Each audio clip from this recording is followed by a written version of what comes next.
How's it going, guys? This is Jeff Benjamin with 9 to 5 Mac. This is episode number 12 of Back to the Mac. And on this week's episode, we're discussing Apple's upcoming professional display, which is given some details in a recent report by supply chain analyst Ming-Chi Kuo.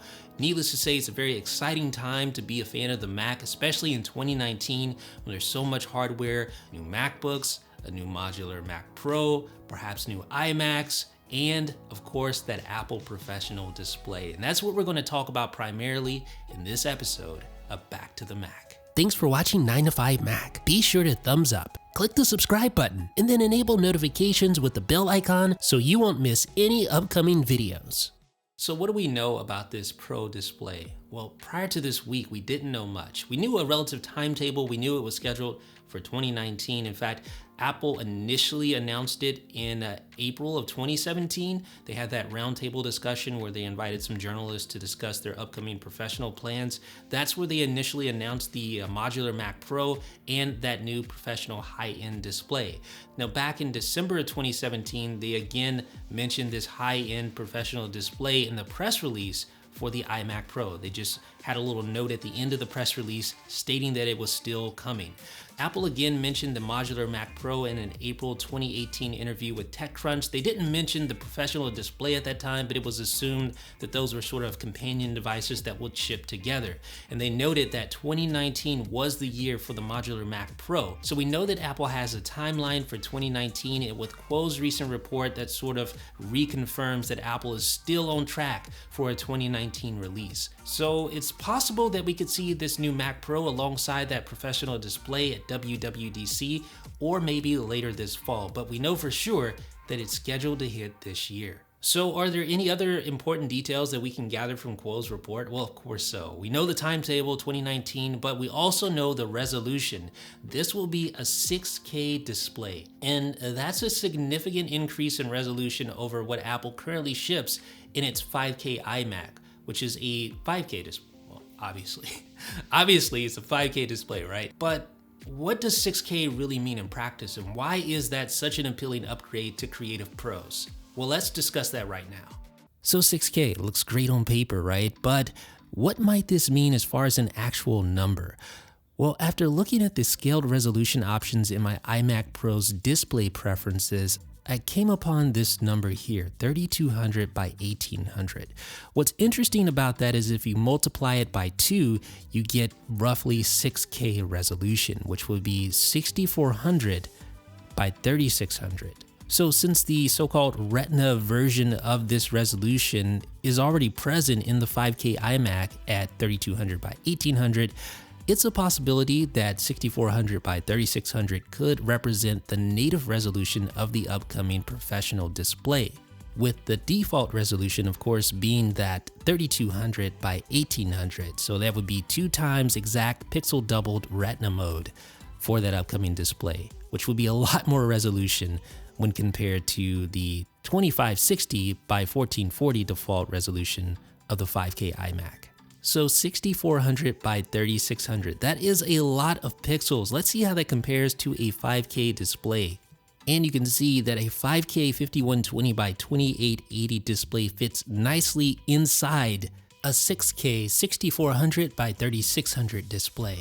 But now let's compare UHD 4K. You can see that 3840 by 2160 display definitely has lots of room to spare inside that 6K footprint. Here's 1080p, and you can see it's even greater. Actually, you can fit 9 different full instances of 1080p within a 6K display with room left over. That is crazy, right? But let's talk about some real-world scenarios like editing 4K video in Final Cut Pro.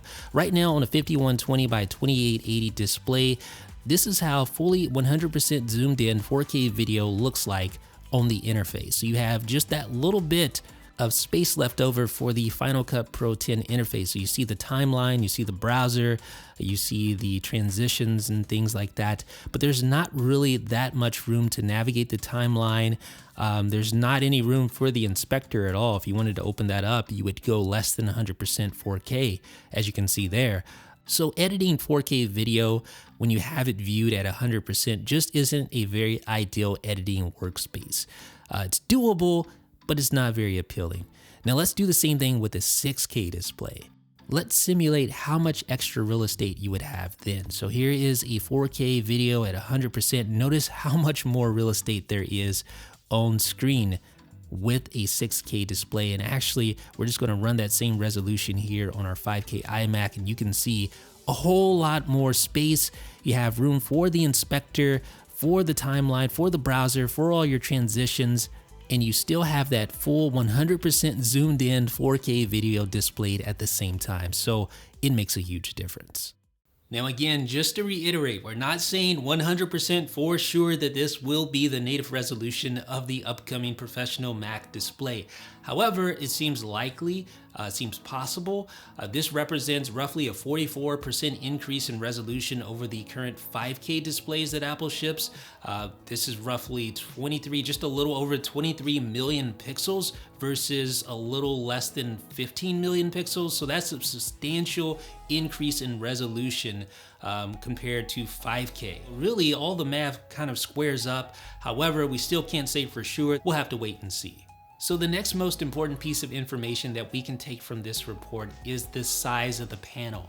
Quell reports that this will be a 31.6-inch display, which is obviously a pretty big difference when compared to the 27-inch display in the 5K iMac. In fact, the 31.6-inch display would actually be larger than the 5K iMac, including its bezels. So this is a significant increase in real estate. So what might we take from that? Well, obviously the bezels aren't going to be as large as the 5K iMac. They're probably extremely thin bezels, maybe even bezel free, although I doubt Apple goes that far, but they will no doubt be very, very thin bezels. So that means that from a bezel and screen perspective, it should roughly maintain the same footprint of a 5K iMac, yet with a larger display and a whole lot more resolution. So is there anything else we can take from Quell's report?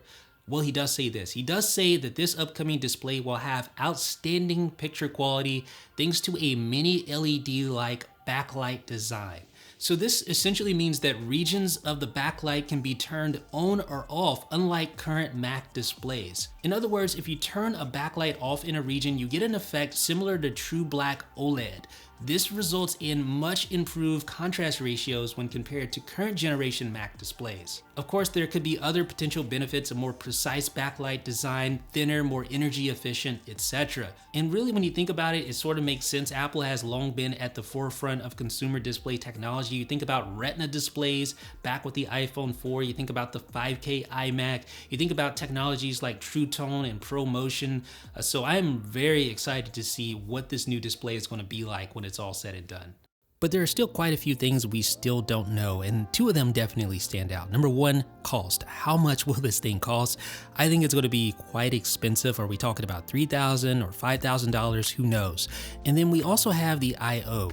One of the things about the Thunderbolt display that was really appealing was the amount of I/O. But given the immense amount of bandwidth that will be required by the display connection, it'll be interesting to see what type of I/O or what solution Apple employs for connecting to external devices directly from the display. So indeed, there's still a lot that we don't yet know about this display, and it's probably unlikely that marketing details are going to leak about this display. However, we may still learn more things from the supply chain, so stay tuned to 9 to 5 Mac, of course, for updates on that. But with everything that we know thus far, the timetable of release, the 6K resolution, the 31.6-inch display panel, the mini LED inspired backlight, does this sound like a display that you would like to use?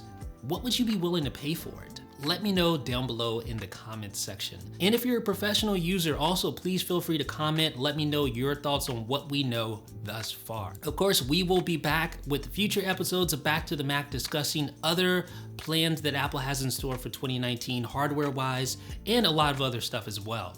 Also, it wouldn't be a Back to the Mac episode without a giveaway. Yes, we are giving away the CalDigit T4 32GB version, which retails for over $1,500. If you want to enter to win, follow 9 to 5 Mac on Instagram, like the post related to this episode of Back to the Mac, and leave a comment. We'll then select a winner at random next Tuesday. So ladies and gents, boys and girls, thanks for watching this latest episode of Back to the Mac. Stay tuned for additional episodes in the near future, and also hit that subscribe and like button if you appreciated this video, and let me know what you guys think down below in the comments. This is Jeff, with the 9 to 5 Mac.